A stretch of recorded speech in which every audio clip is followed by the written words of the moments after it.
So now let's use KVL and the concepts we've learned in lesson 1 to be able to solve for this circuit. So here we have a 9-volt DC source, and then we have 2 load components that are attached as well. We have a resistor and a series connected diode, R1, and a LED. And then we also have another parallel resistor here. So we can tell that some of the current will branch off into this first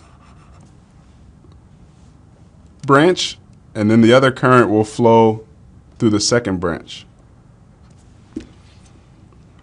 We also can tell that at this point and at this point are both connected to the 9-volt source. So we have 9 volts and 9 volts across at one lead of each resistor.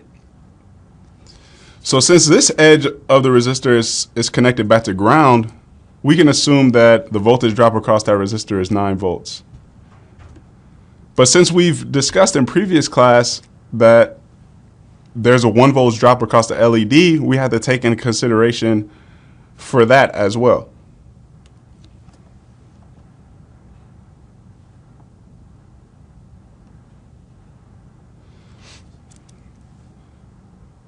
So this 1 volt drop from this point to this point across this LED, which only leaves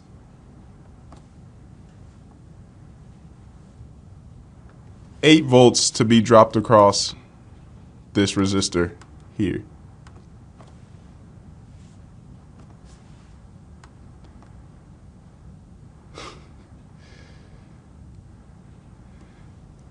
And you can also use KVL to solve for this as well. You can tell that 9 volts here, if we make this loop, 9 volts is equal to 8 plus 1.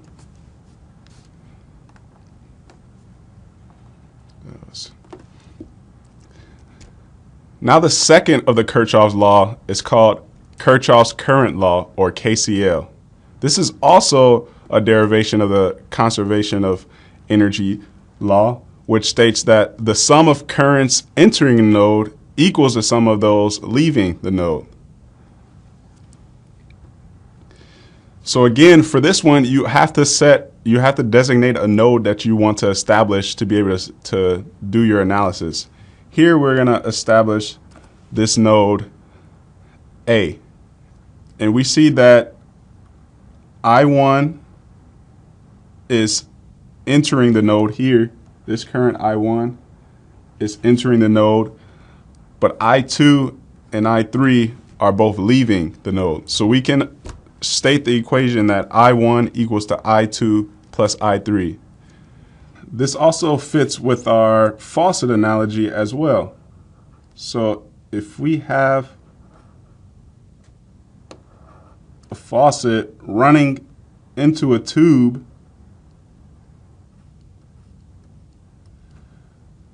but that tube is broken up into 2 paths, we know that the water, but the tube has 2 paths. We know that the water flowing out of each 2 paths is going to be equal to this water flowing in.